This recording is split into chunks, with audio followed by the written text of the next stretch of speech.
Muito boa tarde a todos.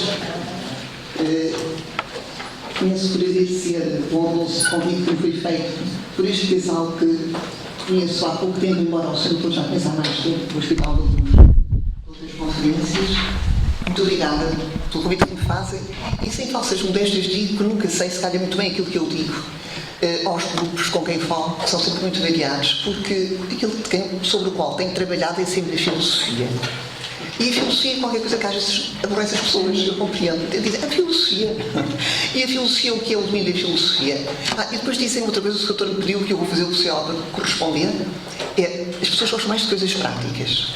O que é engraçado é que nós em filosofia aprendemos que desde que ela nasce, no século VII a.C., aqui no Ocidente, parte sempre do prático. A filosofia é um tipo de saber, um tipo de percepção, que parte sempre do prático, do vivido.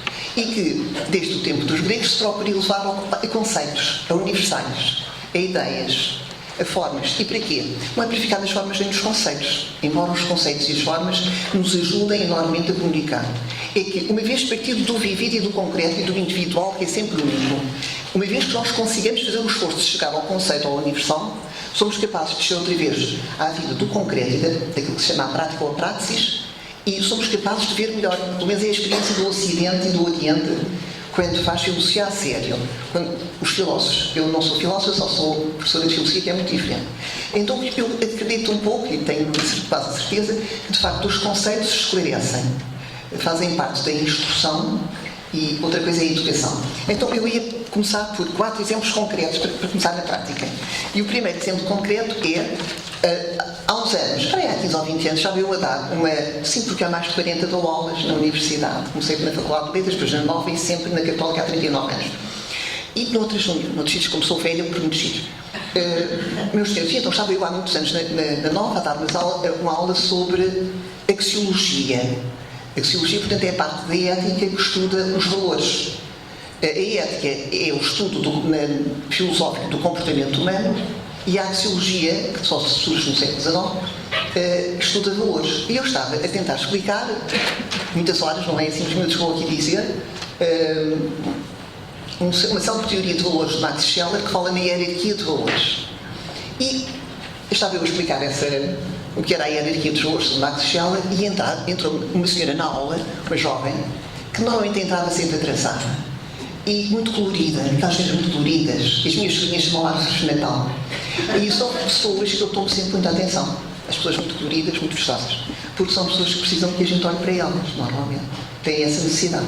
Bem, eu tinha a maior atenção para aquela senhora. Bem, e a senhora entrou, naquele momento em que já estava a falar a hierarquia dos valores. E o que é que eu disse, por exemplo, muito brevemente? O Scheler diz, como todos os grandes axiólogos, que os valores começam, os valores mais baixos. O que é um valor, primeiro?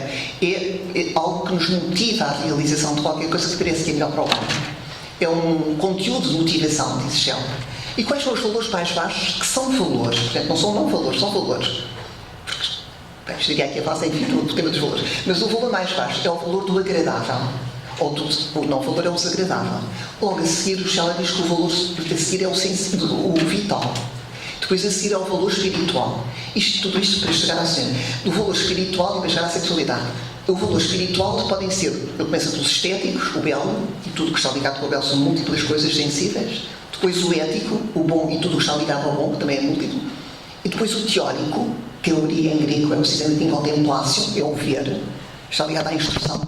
Ele considera isto de valor espiritual. E o quarto valor para Scheler são os valores religiosos. Aqueles que nos ligam a um transcendente absoluto de uma forma amorosa. E depois, para dar um exemplo mais fácil, tendo já falado muito sobre 600 páginas que este livro tem, eu disse tentei dizer aos alunos, os senhores reparem uma coisa, se nós, e dei um exemplo do almoço, se vamos almoçar com alguém, se um colega agora da faculdade me convida para almoçar, pode ser agradável, porque se for à 1 da tarde já estou com fome, portanto é uma coisa que é agradável ir almoçar com alguém à 1h30 da tarde. Mas se eu estiver doente, é o problema do segundo valor, a saúde, normalmente é agradável, mas sem saúde, a gente não gosta de comer naquela altura ou estiver com febre.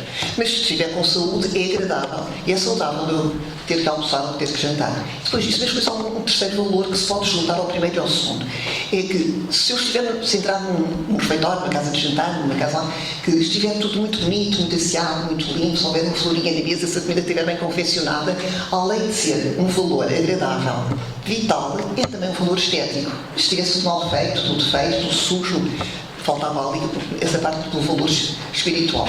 Mas havia um outro valor que eu podia juntar no almoço, foi o que se passou hoje. Se for, além de estético, eu estivesse a conversar entre amigos, a conversa fosse de um colega amigo, o valor era agradável, era vital, era estético e era ético. A amizade é um valor ético. Mas se fosse com uma pessoa, um colega que eu realmente achasse muito pouco agradável, que às vezes acontece, e que não gostava nada de me encontrar, mas tinha que ser por causa do departamento, faltava-lhe aquele nível de valor. E depois, se fôssemos os dois crentes, além de ser um valor agradável, de ser um valor vital, de ser um valor, os três valores espirituais, era também um valor religioso, porque Deus está em toda a parte, está sempre connosco, o Espírito Santo está sempre em nós, e era também um valor religioso. O que é que eu quero dizer com isto? E já por chegar à parte, é que todos nós a fazermos a mesma coisa, nunca fazemos o mesmo. Todos nós a fazermos o mesmo, o nível do valor com que o fazemos é sempre um modo diferente da intensidade dos valores que estamos a viver. Eu posso estar a ir a almoçar com alguém só para comer. Isto não acontece normalmente às vezes. Ou só porque tenho que fazer com um colega, porque tenho que tratar um problema, ou porque vou para um sítio.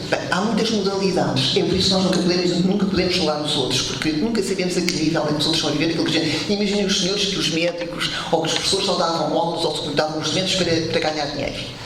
Imaginem que o professor só vai dar aulas para ganhar dinheiro. Era muito pouco, não era? A realização era muito pouco. Quanto mais valores a gente acrescenta naquilo que estamos a viver, mais profundidade do que se vive, maior satisfação de existência. Tanto, quanto mais valor, mais satisfação. Eu estava a dizer isto e a senhora, agora volta à senhora, diz-me lá do lado dela: ó, doutora, isto passava-se há 15 anos ou bem. E dormir com alguém, como se o padre diz, e nós agora os jovens dizem, e dormir com alguém em que nível é que se põe dos valores? E eu naquele tempo ainda fiquei um pouco... dormir com alguém. Então, deixa-me pensar. Então deixa-me responder. É exatamente como ir almoçar com alguém. Tudo o que a gente faz na vida pode ser agradável ou desagradável. Se estamos doentes, é capaz de não ser também possível. Mas se estivermos com saúde, depois pode ser ético, estético e teórico, porque a gente olha. Do ponto de vista estético, há coisas tão feias que a gente vê na televisão que parecem dormir com outros e que a gente fica impressionada, para já não falar nos filmes pornográficos. Portanto, pode ser estético ou não. Estético, aesthesis, em grego, significa sensibilidade. E toda a gama da sensibilidade, por exemplo, anesthesis é anestesiar, é tirar a sensibilidade. Portanto, o estético está ligado a todo o ato humano. E depois pode ser ético ou não, porque posso dormir com alguém porque sou muito amiga, porque é uma realização, um comportamento humano ligado à amizade ou ao amor, ou então a gente sabe que há muitas pessoas que dormem uns com os outros sem amizade nem amor. E depois no ensino até pode ser teórico, porque a gente quando se encontra face ao outro e com o outro e quando partilha com os outros, nós ficamos-nos a conhecer melhor a nós mesmos e aos outros. E eu tenho de certeza que para nós os crentes também é religioso, porque Deus continua em toda a parte. Isto para dizer que dei este exemplo à senhora, e a partir do exemplo que dei à senhora e desta pergunta da senhora, começámos a ficar mais amigas, porque a senhora me fica a falar comigo e seguiu um pouco a vida daquela senhora, para dizer que a sexualidade, atualmente, como qualquer comportamento humano, está ligada ao valor com que o realizamos e faz parte da humanidade. Uma outra questão é, eu vou dar outro exemplo, tenho ainda hoje uma rapariga da minha idade, com 73 anos, belga, que acompanhei até hoje, e conhecia muito nova, quando me casei com o Michel. E a Françoise tinha 5 filhos já quando eu a conheci. A mais pequenina era muito pequenina. Já é a filhada mais pequenina. É a padrinha. E realmente aquilo era uma relação de casamento estranhíssima, porque eu, como tinha casado também há pouco tempo, achava aquela relação muito estranha, não por ser...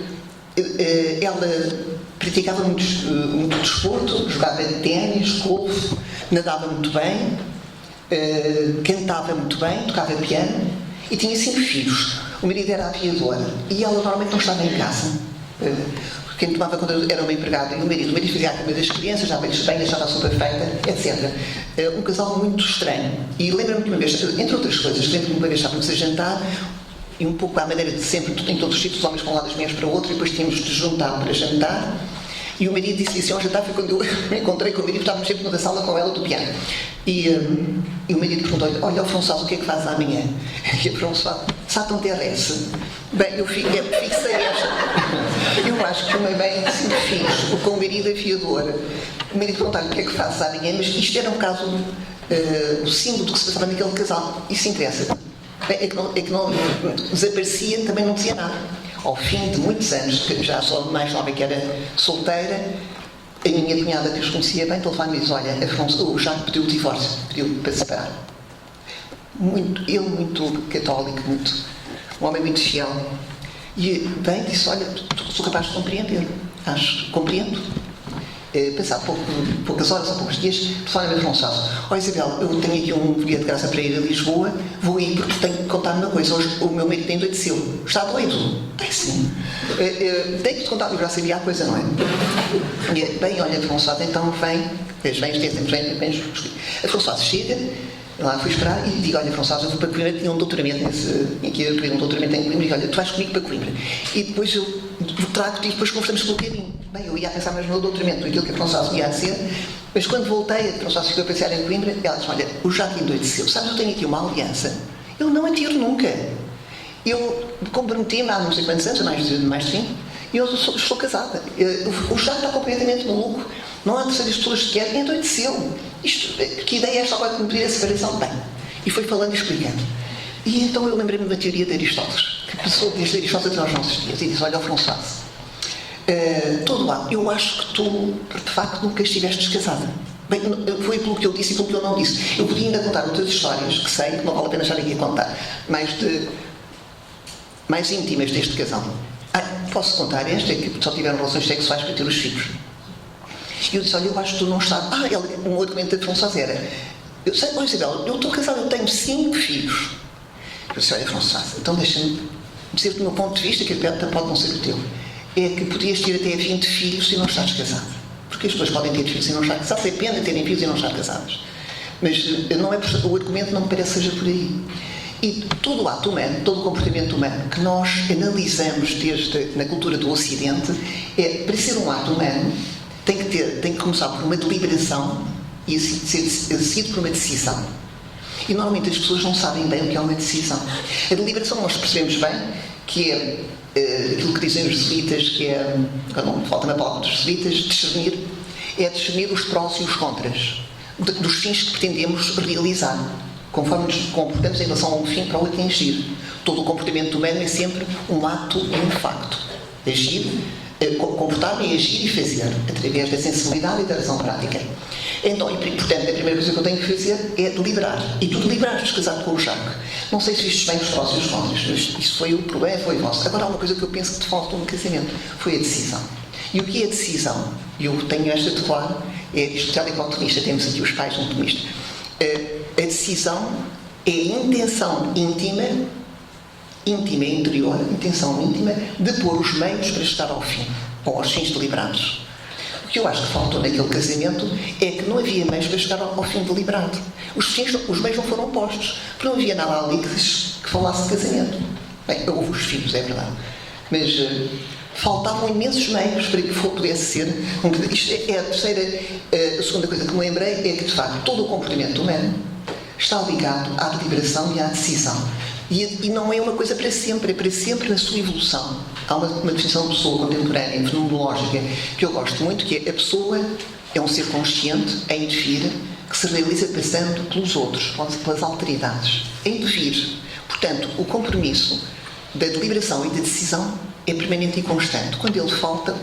Costuma-se dizer, às vezes, o Sr. Padre Vítor ainda há bocado falou nisso, que a Igreja anula os casamentos. Eu penso que é uma má formulação conceptual. A Igreja não anula nada, nem ninguém anula um ato. Um ato não se pode anular. O ato fica. O Hegel explicou isso muito bem. O que eu posso dizer é que não houve ato. Quer dizer, não se realizou, porque ou falta uma deliberação, ou falta uma decisão. Ou faltam alguns meios para chegar ao fim, ou falta uma boa deliberação. Portanto, a Igreja o que reconhece é que ali não houve o ato do qual se fala. Eu posso dizer que sou professor ao médico, mas se eu não realizar o ato, eu não sou. Portanto, eu tenho que, na vida, todo o comportamento humano implica o ato realizado. E acciones sum suppositorum. Eu até brinco isto com os alunos, porque não é o suppositorum que nós conhecemos. É o suppositório latino, as ações ficam nos supostos, nos sujeitos. Diz o povo, as ações ficam em quem as pratica. E os factos, como a ação é sempre, o comportamento humano é sempre um agir e um fazer, os factos ficam fora de quem pratica. Se eu disser muitas mentiras seguidas, o facto é que eu ando a enganar as pessoas, mas o ato fica em mim, sou eu que me transformo num ser mentiroso. Se eu voltar aos meus compromissos, o facto é que ando a enganar os outros também. Mas o ato de não saber comprometer fica em mim. Eu hoje já sou tão velha, tenho alguma experiência que eu compreendo que pessoas têm esta maneira de proceder, têm causas. Que a Franz Vaz foi uma pessoa que nunca foi aceita também, porque também devia ser uma pessoa bastante perturbada. E ela tentou sempre que a mãe a aceitasse e nunca foi. A senhora devia ser uma pessoa doente. Mas passava ao terceiro caso para ver se tem. E o terceiro caso é ainda mais um caso. Conheço um rapaz alemão que quem gosto bastante, casado com uma portuguesa, quem gosto muito. E é um casamento também muito estranho. Tudo isto para chegar ao fim a ver se consegue ser um casamento de sexualidade. E é o Oliver e a Ana. Vivem os dois em Londres, têm 2 filhos, os pequenos falam, como agora muitas desta geração, falam alemão com o pai, em brasileiro com a Nani, em português com a Ney, e estão no colégio alemão, mas falam inglês entre eles. Bem, porque é a maneira do pai e da mãe das crianças se entender melhor. Este casal, ele desempregou-se quando surgiu a segunda filha. É um homem realmente que deve ter feito muito dinheiro na vida bancária do banco. E deve ter uma larga abundância de dinheiro, mas diz que enquanto os meus filhos não chegarem à adolescência, eu não trabalho mais, foi uma decisão. Mas a mulher não concordou. A mulher trabalha também na banca e continua a trabalhar. Então, há como que uma separação total do casal. Praticamente não falam um com o outro. Falam pouco. Ele trata das crianças, ela trabalha também trata das crianças quando chega do trabalho. É uma complicação tão grande aquele casal. Também acontece que ele deixou de ter qualquer tipo de relação sexual com a mulher, nunca explicou porquê, desde que nasceu o segundo filho, é uma raparigação. Estive a passar um tempo em casa deles. A minha primeira sensação, o segundo dia, pensei, será que este homem é homossexual? Sinceramente, estou a dizer isto, não para criticar, até porque eu acho muito simpático. Mas deu-me a impressão que ele poderia ser homossexual. Não sei se essa não é a palavra de honra, até me parece outras vezes que não é, mas isto é um casamento. Ele diz que é para bem dos filhos. Isto é para bem dos filhos. É de viver-se naquela não relação, nem sequer ao nível da palavra.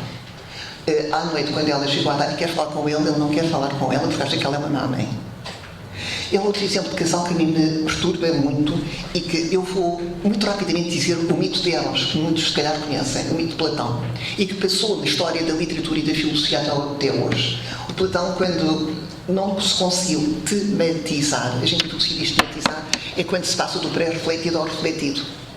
Meus senhores, nós, por exemplo, eu quando olho para esta sala e quando cheguei cá há bocado, ficou em mim, é o pré-refletido. Quando eu tento perceber quem é que tenho na frente e quem são as pessoas, quando não consigo ver todas, eu passo para o refletido. Ora, o Platão não conseguiu passar de um nível do mito, não conseguiu chegar ao refletido conceptual. E o que é que ele diz que é o amor no célebre diálogo do banquete? Isto a propósito do Oliver e da Ana. Ele conta-me a que eu tenho que dizer muito depressa, mas é todo um diálogo de Platão. Ele diz, ao princípio Deus fez o Deus mais pequeno, que era o homem, e o homem era uma bola redonda, com 2 cabeças, 4 braços e 4 pernas. E depois os homens portavam-se muito mal, faziam muitas maldades, andavam a fazer maldades aos outros deuses, e então reuniram-se os deuses mais importantes com os deuses e disseram, olha, isto tem que acabar, estes homens, estes homens, mas são uma gente muito inquietante, muito mal educada, vamos fazer para eles serem menos. E então os deuses pensaram, vamos parti-los ao meio. Vamos dividi-los ao meio. E eles assim não ficam com tanta força nem com tanto poder. E pode ser, se eles continuarem a portar mal, partimos-los em 4. Ainda podíamos ter ficado só com um olho e uma orelha meio. E dividiram-nos. E quando os dividiram, os senhores todos ouviram falar da cara metade. Quando estavam divididos, a cada metade tinha tantas saudades da outra metade, da cara metade, que corriam por todo o cosmos daquele tempo, todo o universo, à procura da cara metade. E se não a encontravam, morriam. E se a encontravam, agarravam-se com tanta força que morriam também do trabalho. E até que, por fim, o pai Zeus disse, bem, então vamos fazer de outra maneira, vamos puxar os sexuais para a frente e assim eles podem procriar. E vão se preocupar com os filhos e vão ter outras coisas para fazer. E Bem, a história, o que é que eu quero dizer nesta história? É que aqui mostra-se neste mito inicial, que foi retomado de uma maneira muito interessante por Freud, e muito retomado também, é que há uma tensão para a identidade originária, para o princípio. Todos nascemos na barriga de uma mãe, todos nascemos de uma maneira fusional. E todos procuramos, segundo a psicologia contemporânea, que muito ajuda à ética e à psicologia, todos procuramos uma relação na vida, seja com os objetos, seja com os aspectos mais espirituais da vida, e no casamento tendemos para uma unidade, tendemos para a cara metade, tendemos para um complemento que parece que nasce connosco desde realmente da nossa origem. Há uma busca de unidade, sempre na diferença, e na cá falamos nisso ao almoço, que é procurada no mais interior da pessoa e que no casamento se realiza. E que a sexualidade, tal como qualquer outro comportamento ligado ao casamento, às vezes fora do casamento, tenta também essa unidade, faz parte da procura mais funda do homem, do desejo e da afetividade. A afetividade é uma palavra que eu acho muito interessante. Sempre achei, mas está mais na moda há uns anos para cá, porque nós falávamos mais em sensibilidade. Affectus, em grego, em latim, peço desculpa, significa capacidade de perceber. A planta é afetada, o animal é afetável. Se eu bater num cão, o cão também me morde e faz bem. Isso, mas se eu fizer assim na mesa, não afeta a mesa, mas estou a ser afetada aqui nos meus nós dos dedos. A afetação significa a capacidade de eu perceber. Nós temos uma nunca determinada capacidade de perceber. Quem olha bem para nós afeta-nos, quem olha mal para nós afeta-nos, quem olha para nós de maneira indiferente afeta-nos. Tudo nos afeta. E esta capacidade de afeção, de ser afetado, é indefinida. São Tomás de Aquino dizia que somos feitos para ver a Deus. E, dito de uma maneira mais contemporânea e também a mesma, somos feitos para infinito. Nada do que é infinito nos realiza absolutamente, porque queremos sempre mais. A tensão do desejo ligado à afetividade é sempre inacessível. Para dizer, este casal, de facto, é um casamento. É como a Françoise, naquilo não era um casamento. E ia para o terceiro e último exemplo. A semana passada, há 15 dias, já não me lembro, dando aulas no Mol Coitão. No fim da aula, uma senhora, a gente quando me fala, há sempre muita gente, estou habituada há muitos anos, há uma coisa que nos prende, que são alguns olhos. A gente não consegue distinguir as pessoas todas, mas há olhos que a gente nos prende. A gente às vezes quer olhar para ali, ou está a olhar para ali, ou quer olhar para ali, por causa dos olhos das pessoas, que a gente não sabe quem são mais. E aquela senhora que veio falar comigo no fim da aula tinha uns olhos, os tais olhos, para quem olha assim mais. É a Beatriz, chamada. Eu não consigo lembrar-me dos nomes de outras senhoras. E ela veio ter comigo e disse: olha, eu sou aqui, não se chama chefe de tudo, mas chama-se. Mas era a chefe de tudo. E gostei do que a senhora disse, mas não vou sair aqui, não vou fazer nada do que disse. Não, disse. Mas a senhora é muito nova, se calhar. Vamos ver o que é que vai fazer na vida. A senhora, mas olha, sabe uma coisa? Das coisas que eu mais gostava de saber, disse-me ela. Depois vinha a saber que a Beatriz tinha 22 anos. Tem 22 anos. E qual é a diferença entre a amizade e o amor? A senhora disse que ia falar nisso para a semana e eu venho cá à aula só por causa disso, para ver se a senhora me diz, porque eu já perguntei à minha mãe o que é o amor e não sei. Eu fixei esta senhora, não só por esta questão, mas porque eu me lembro que tinha 27 anos e perguntei à minha mãe: oh mãe, o que é o amor? E como nunca mais andava à procura com essa idade, e achei curioso que a senhora me tivesse perguntado também. Então eu vou dar tentar caracterizar um pouco o tema da amizade e do amor na história da filosofia, peço desculpa, muito rapidamente. Na história da filosofia do Ocidente, para voltar outra vez ao casamento e um pouco à sexualidade, que aí não falarei tanto, nem nada, porque não há matemática totalmente fora. Há a célebre, nós temos a tradição que às vezes os senhores da Comissão Europeia não sabem que somos, não sei, que são pessoas muito inteligentes, muito instruídas, e às vezes esquecem-se que aqui no Ocidente nós temos 3 pré-determinismos, que é a cultura grega, a civilização romana e a religião judaico-cristã. E as pessoas esquecem-se que estamos marcados por isto, somos pré-determinadamente marcados por isto. Se nós nos metemos no avião e saímos em Bombaim, ou saímos em Xangai, ou saímos na Venezuela, já um bocado não, mas saímos em Bombaim ou em Xangai, de certeza não são esses os pré-determinismos que marcam as pessoas. Aqui são. E por muito rapidamente dizer, já o Antigo Testamento, a palavra Ha'ab, do Sr. Vitor Exato, mostra um pouco o que é a amizade e o amor através das histórias que se diziam naquele tempo. Eram histórias que se contavam. E então, quer dizer, cito 3 livros muito rapidamente e não vou explicar o que é que eles dizem porque não tenho tempo. Mas o livro de Oséias, o livro de Jonas E o Cântico dos Cânticos, um poema erótico e lindíssimo, do mais lido que há aqui no Ocidente, é o Cântico dos Cânticos traduzido. Bem, mas tentam aproximar-se através das histórias, ainda não havia conceitos, de explicar o que é o amor e às vezes a amizade. Nós encontramos Platão com a história do Eros, mas ainda não há um conceito. E nós chegamos, então, à escola aristotélica e fica para o Ocidente a ideia de que o que é a amizade? O que é ser amigo? E o que é o amor? E conceptualmente, peço desculpa de voltar para o conceito, a amizade é uma virtude. O que é uma virtude? Eu acho uma graça quando se fala em virtude atualmente, porque as pessoas pensam que a gente está a falar ou de pecados, ou de virtudes, ou de coisas estranhas, ainda por cima é sempre ligada à Igreja. A palavra virtude é uma palavra latina que traduz uma palavra grega, o grego diz arte, e a palavra arte, virtude, traduzida por virtude em latim, ou virtude, significa excelência. Virtude é uma excelência. É o superlativo de bom, ou de bem. É um superlativo. Então, sabemos, temos esta cultura ocidental que nos foi esclarecendo que a amizade é uma virtude, é uma excelência. E o bem está ligado aqui é comportamento. Quando eu às vezes digo, mas que boa ideia, não é conceptualmente muito correto. Bom é o ato. Lógico, verdadeiro ou válido é o que pensamos. Belo é o que sentimos. Quer dizer, às vezes trocamos as palavras, não faz mal. Mas realmente bom e bem é sempre o comportamento humano. É o bem. É aí que está ligado o bem. E o que é a amizade é uma excelência. Mas é uma excelência, é a excelência mais excelente. A amizade e o amor foi considerada sempre, na concepção filosófica e religiosa, como a maior virtude. Meus senhores, eu às vezes penso, é natural, que eu chego ao colégio dos meus sobrinhos netos e me digam mais de metade destes meninos os pais estão separados. E que nós percebemos realmente o que está na sociedade em que vivemos. Se calhar antigamente não estavam separados e viviam como separados. Mas porquê? Porque a amizade e o amor é um comportamento bom. Se as pessoas não são boas, se as pessoas não se comportam bem, o que é comportar bem? O que é ser virtuoso? Não é só ser virtuoso do ponto de vista religioso. O que é um comportamento bom? É um comportamento educado. O que é um comportamento educado? Não é ser instruído só. A instrução faz muita falta para a educação. Mas a educação é a capacidade que vamos criando desde pequeninos de sermos capazes, dentro de um excesso e de um defeito, de escolher um caminho. Depois vem a palavra equilíbrio grego e as pessoas não gostam nada.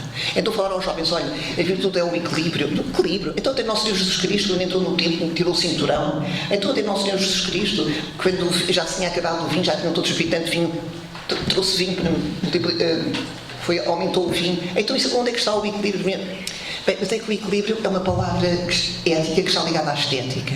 E é muito difícil aos jovens falarem em equilíbrio. E foi sempre difícil falar em equilíbrio. Mas o equilíbrio significa o máximo e o mínimo de cada momento. É aquela capacidade, e volto à deliberação e à decisão. De nós, em cada momento, sermos capazes de deliberar e decidir o caminho que está sempre por fazer, que está sempre à nossa frente e que ninguém nos pode indicar. Meus senhores, das coisas mais difíceis do comportamento humano e da virtude é que ninguém pode fazer o caminho por nós. Foi assim que Nossa Senhora nos criou, que nos fez. Por melhor, andei num colégio, agradeço imenso aos meus pais terem posto lá, e lembro-me das madres com uma enorme ternura e uma enorme gratidão aos madres do meu colégio. E elas davam-nos uns exemplos que eu acho perfeitamente pouco éticos, quer dizer, não eram filosóficos, porque elas diziam, a menina faça como a Santa Teresinha, hoje o dia de São Francisco vai fazer como São Francisco, nunca me esqueço disto. E depois fazíamos umas coisas assim muito engraçadas, está aqui a Teresinha, que andou comigo na mesma turma. O que é que está aqui de bem e de errado? É que ninguém pode fazer como São Francisco, porque senão não seríamos santos. Nem como a Santa Teresa. Eu tenho que fazer como a Isabel, como Santa Isabel. Cada um de nós tem que fazer um caminho diferente. Mas porquê que é bom falar em São Francisco e Santa Teresinha? É bom falar. Os exemplos são bons e só os testemunhos é que nos ajudam. Porque tal como eles fizeram um caminho, tal como eles descobriram um caminho, tal como eles descobriram o seu equilíbrio, entre aspas, tal como eles foram virtuosos, nós vamos procurar esforçar-nos para ser também. Nesse aspecto, o exemplo é bom, mas só nesse aspecto. Bem, e não há comunicação de educação sem exemplo, mas não é para fazer exatamente igual ao que os mais exemplares fazem. É para dizer, foram exemplares, nós somos capazes de ser também. A amizade, então, é uma virtude, há a virtude da coragem, é a virtude da generosidade, que é qualquer coisa que se encontra, repito, entre o máximo e o mínimo que eu posso fazer em cada momento. Não é nem um excesso, nem um defeito, é tal coisa que eu tenho que encontrar, faço ao fim que tenho que cumprir. E o que é a virtude da amizade, depois do amor? A virtude da amizade tem algumas características que estão condensadas na filosofia grega. E depois temos a ultrapassagem para o Nosso Senhor Jesus Cristo. Mas é muito interessante o que nos diz a cultura grega. A primeira coisa que diz a cultura grega é que o amigo e o amor têm como condição para ser virtuoso que a amizade dure. A amizade é qualquer coisa de durável. Costumo perguntar às vezes nas aulas aos alunos, meus senhores, alguns dos senhores, gente jovem que tem um amigo desde muito pequeno, desde novo, às vezes já tem 3 ou 4 que põem a mão do lado, outros não. A amizade tem que ser durável. E é muito difícil. É muito difícil porque a amizade dá muito trabalho. Não é? Ser amigo dá muito trabalho. E o que é ser amigo? É desejar todo o bem. É benevolo em latim. É desejar todo o bem ao outro. E ser capaz de promover, de o promover. Moventá-lo no caminho dele. As 2 grandes características que nos são dadas na cultura do Ocidente é que a amizade, até Nosso Senhor Jesus Cristo vai ter, é a promoção e a benevolência. E continuam. Promover alguém não é promovê-lo na função profissional que tem, também, se for merecida, mas promover é deixá-lo caminhar no caminho dele. Promover é deixá-lo ajudar. 2 de mão dada caminhamos mais facilmente. Então é ajudar o outro a movimentar-se, como o outro me pode ajudar também. A amizade é desejar todo o bem promovendo. Desejar todo o bem não é desejar o meu bem, não é desejar aquilo que eu penso para ele. Às vezes os pais aí escorregam um bocado, pensam que o bem para os filhos é aquilo que eles pensam. Não, quer dizer, nós pensamos e eles pensam também. Os pais pensam e os filhos também têm que pensar. E infelizmente, por muito bem que a gente pense, se é que pensamos muito bem, o caminho do outro é só o outro que o pode fazer. Então, a benevolência e a promoção passam por eu deixar o outro caminhar, descobrir e estar ao lado dele, mesmo que não possa fazer de outra maneira. A primeira característica é uma duração. Porquê? Porque se é uma virtude, e não é um vício, o vício é uma repetição de atos maus. E a virtude ou a excelência é uma repetição de atos bons. Então, se é uma virtude, eu não sou generosa porque faço um ato de generosidade. Nem sou mentirosa porque digo uma mentira. É pela repetição dos atos que eu me vou transformando naquilo que sou. Vais ver do bist, diz o Nietzsche. Homem, transforma-te naquilo que vais sendo. E vou sendo através dos atos, através dos comportamentos. Não é daquilo que os outros dizem, do que eu digo. Eu digo sempre que eles olham para nós como a nossa mãe, nós somos sempre os melhores. E aqueles que viram connosco, nós somos bastante maus. Mas nós somos exatamente a medida dos nossos atos, dos nossos comportamentos, das nossas intenções, da capacidade que nós temos de decidir aquilo que deliberamos. Então, a duração. A segunda característica é a raridade. Isto é uma das coisas que, quando eu era nova, achava que era uma pena. Os amigos são raros. E o amor tende para um, diz Aristóteles. Porquê que os amigos são raros? Porquê que é rara a amizade? Eu digo, mas que pena, eu gostava de ser amiga do mundo inteiro. Mas a resposta aristotélica é muito engraçada. É porque eu sou tempo, o outro é tempo. E eu não tenho tempo para fazer atos concretos com toda a gente. Porque a amizade não é uma coisa assim poética só. Não é só telefonar e fazer atos. Os atos que os pais fazem todos os dias, os atos que os maridos e as mulheres fazem todos os dias, os atos que os amigos mais próximos fazemos uns aos outros todos os dias, comportamentos. A amizade é um comportamento. É uma virtude, é um ato. São muitos atos, é um hábito. E a raridade da amizade só vem daí. No sentido que eu não posso dizer que sou amiga de todos os portugueses. Eu posso dizer que tenho o maior respeito por todos os portugueses, por todos os chineses, e que os considero todos como pessoas como eu. Agora, se eu tenho uma grande amizade por todos os portugueses, seria impossível. Mesmo na universidade onde sempre trabalhei, não era amiga de todas as pessoas da universidade, não. Porque a amizade implica atos. A raridade está nisso. E é engraçado, já na cultura grega, um homem, como na escola estudante, diz, e o amor tende para um. Os senhores não imaginam que eles usam os saltos a dizer para um. Então, nas outras culturas, só se for agora um e depois outro. E o Aristóteles, uma vez mais, diz, há sempre a preferida. Mesmo em culturas onde há um homem das mesmas coisas, quem sabe africano e outras, há sempre a preferida, não é? Na Turquia, a mulher que era a preferida, cujo filho normalmente era o sultão, chamavam-lhe a maravilhosa. Há sempre uma maravilhosa. E depois há uma perturbação muito grande também. Face a estas coisas também há pessoas com uma identidade e a cultura. Então, por causa deste grupo, estive a estudar a história das religiões e da sexualidade e fiquei admirada de facto. E estou sempre a admirar com a pluralidade de costumes, mas com uma identidade profunda humana em todos. É engraçado. A procura fundamental é sempre a mesma coisa. E depois vou dizendo ainda mais depressa, a confiança, a semelhança, o respeito e a intimidade são características da amizade e do amor. E quando eu digo a confiança, é ser capaz de deixar o outro livre. De perceber que o outro é livre. Porque o outro também me deixa a mim livre. É por isso que eu confio no outro. E o outro tem que confiar em mim. A amizade e o amor implicam confiança. E a confiança é a libertação sempre. É porque posso sinto-me mais livre quando sou amada. Nós somos amados por Deus e Ele nos dá a maior liberdade da vida. E há essa semelhança temos que se permitir o espaço dos outros e a liberdade dos outros, todos não. Aqui estaria muito tempo a falar, mas não falo. O tema da confiança e da liberdade são duas coisas muito importantes em todos os casais e em todas as famílias. Temos que confiar. E confiar é libertar. A terceira é a semelhança. Eu acho que temos que ter semelhança em quê? Na economia, na cultura, na geografia. Marx disse que nós não éramos de semelhança, que isso não dava e tinha que ser de outro modo. Ora bem, na amizade a semelhança é o bem. É a procura do bem. É a procura da excelência. Duas pessoas, e os exemplos são ao longo da história dos homens, não acabaria aqui de falar, duas pessoas não semelhantes entre deixem-me pensar a palavra mais clássica, entre um virtuoso e um vicioso, estamos fartos de ver que não há amizade. Entre dois viciosos não há amizade nem amor. Estamos admirados que haja tantas pessoas que se deem mal, que se comportem mal, que não sejam amigas, mas não têm educação. A palavra virtude ou ética está sempre ligada à educação. As pessoas não têm educação. As pessoas não liberaram, não decidiram, não procuram o melhor, não têm excelência. Há uma frase que eu sei de cor, fazer o que devo no momento em que devo, não sei o que devo, no modo que devo. Eu digo isto parece a brincar com os alunos às vezes. Fazer o que devo no momento em que devo, em relação a quem devo e do modo que devo. E o que é que eu devo? Só a razão e a minha sensibilidade e a minha afetividade me pode dizer, desde que eu seja crescida. E às crianças que não são, eu ajudo aquelas expressão que devem, no momento em que devem, não são quem devem, do modo que devem. A outra característica da amizade e do amor é o respeito. E aqui também às vezes as pessoas não sabem bem o étimo e o conceito. Respeito vem de uma palavra respicere, é restituir. Se eu dissesse aqui a este amigo que tenho na frente, olha, que belos cabelos louros que tem, não estava a respeitar. Porque ele não tem cabelos louros, ele tem cabelos castanhos escuros. Porque respeitar é restituir. E às vezes, quem é que... Eu lembro-me, quando cheguei à minha mãe, por quase com 100 anos, meus anos de 100 anos, eu chegava à casa, a minha mãe era assim, uma pessoa muito penteada, desde sair do quarto ter que se deitar. Porque andava sempre a pentear. Quem é que me disse, ó, estás com um ar muito cansado, vai-te pentear, estás muito saber. Era a minha mãe. Porque me respeitava, dizia-me a verdade. Mas às vezes encontrava umas pessoas... Estás com um ar ótimo, isso, como é que eu estava com um ar ótimo, além de cansadista, esta feita também. Eu não estava com um ar ótimo, mas a minha mãe respeitava-me e dizia, estás muito despenteada, estás falando, vai-te lá arranjar. O respeito é uma restituição. O Freud falou largamente disto. O Freud disse, e o Santo Agostinho diz que quando um amigo mostra-nos melhor quem somos do que se nos víssemos todo o dia ao espelho. Não temos tempo para nos ver ao espelho, a minha parte das... Meus senhores, então o respeito é uma restituição que só na amizade. Haverá maior restituição que aquela que existe entre pais e filhos, entre marido e mulher. Maior respeito. Bem, mas quando falta o respeito, há aí um casamento. A minha pergunta desde o princípio é, onde é que há o casamento?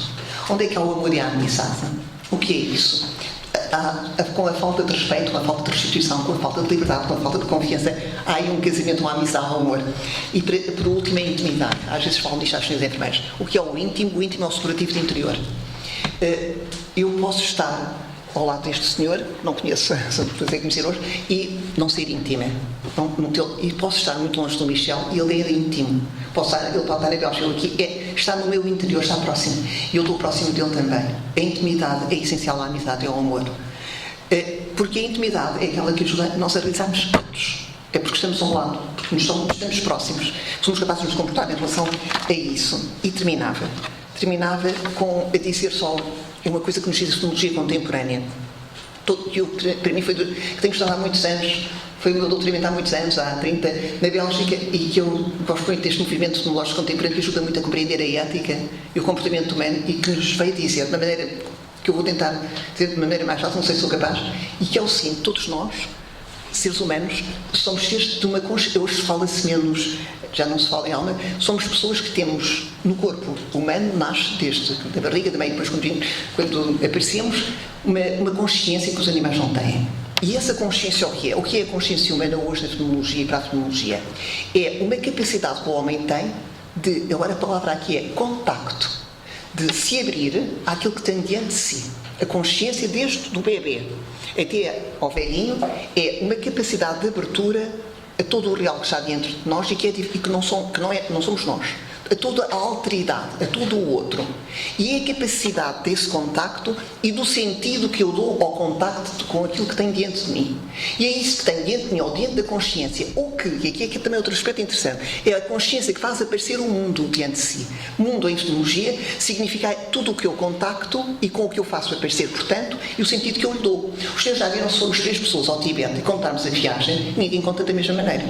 Não é preciso ir ao Tibete. Se eu contar a história dos meus avós e as minhas irmãs, não contamos da mesma maneira. Se às vezes está a chover e a gente está cheia de sentido para a vida naquele dia, e às vezes cá está sol e a gente não tem sentido. Não dá muito sentido. A capacidade de dar sentido ao que se tem diante de si faz a personalidade de uma pessoa. Daí que a epistemologia hoje diga que todo o comportamento humano está ligado ao entrelaçado que é o corpo, a consciência e o mundo.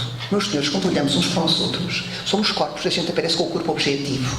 Às vezes digo aos senhores doutores médicos, quando às vezes convém, às senhoras enfermeiras, ainda bem que vêem o nosso corpo objetivo, mas no corpo objetivo há o corpo fáctico, há o corpo próprio, há o corpo que é a consciência e o mundo daquela pessoa que aparece com um corpo objetivo, mais velho, mais novo, mais jovem, e que o corpo fáctico é qualquer coisa de alter, que é a capacidade que eu tenho de ir apanhando e de dar sentido à vida que tenho.